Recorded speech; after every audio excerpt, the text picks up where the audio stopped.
আসন্ন ঈদুল আজহাকে কেন্দ্র করে গরু কেনার জন্য কোরবানির হাটে যাবেন?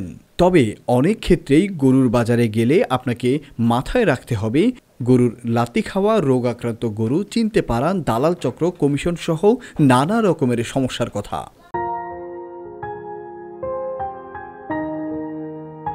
কিন্তু এর বিপরীতে খোলামেলা প্রাকৃতিক পরিবেশে গরুর লাথি না খেয়ে দালাল চক্র, কমিশন এবং রোগমুক্ত গরু নিশ্চিন্তে কেনা যেত, তাহলে কতই না ভালো হতো। আপনার এমন চিন্তাকে স্বাগত জানিয়ে আপনাকে চা খাওয়ার আমন্ত্রণ জানিয়েছে সাত্তার অ্যাগ্রো। বৃহত্তর নোয়াখালীর গুরুত্বপূর্ণ জেলা লক্ষ্মীপুরের সদর উপজেলার দিগুলি বাজারের পাশেই এমন আয়োজন রেখেছে সাত্তার অ্যাগ্রো ফার্ম। এবারের ঈদুল আজহাকে কেন্দ্র করে বিস্তীর্ণ প্রান্তরে প্রায় শতাধিক গরু প্রস্তুত করেছে প্রতিষ্ঠানটি। আর এদের খাবারের জন্য ৬ কানি জমিতে চাষ করা হয়েছে বিশেষ প্রজাতির ঘাস। এই ঘাস গম, ভুট্টা এবং ভুসি খাওয়ানোর মাধ্যমেই গরুগুলোকে মোটা তাজা করা হচ্ছে বলে জানায় কর্তৃপক্ষ। আমাদের সর্বনিম্ন রেঞ্জ ১ লাখ থেকে শুরু করে ৬ লাখ পর্যন্ত।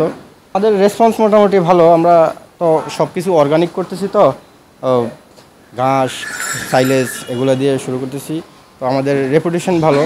আমরা শুরু থেকেই সারা পাচ্ছি আলহামদুলিল্লাহ। এই গরুগুলো আমরা লালন পালন করি। আমাদের ৬ কানি জমি আমরা ঘাস করছি।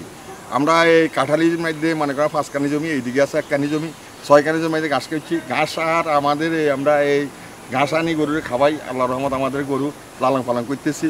তারপরে এটার পরিপ্রেক্ষিতে আমরা অন্য কোনো দানাদার কোনো খানা খাওয়াই না। আমরা খানা খাওয়াইতেছি শুধু গম, ভুট্টা, তারপরে সোলার ভুসি, তারপরে দিই সীতাগুড়, এগুলো দিয়ে আমরা আল্লাহ রহমত আমাদের গরু লালন পালন হইতেছি। আমাদের এই গরুতে কোনো ইয়ে নাই, আমরা কোনো বাইরে গরু আমরা শুধু ঘাস খাওয়াই, আমাদের গরুতে পাওয়া করলাম।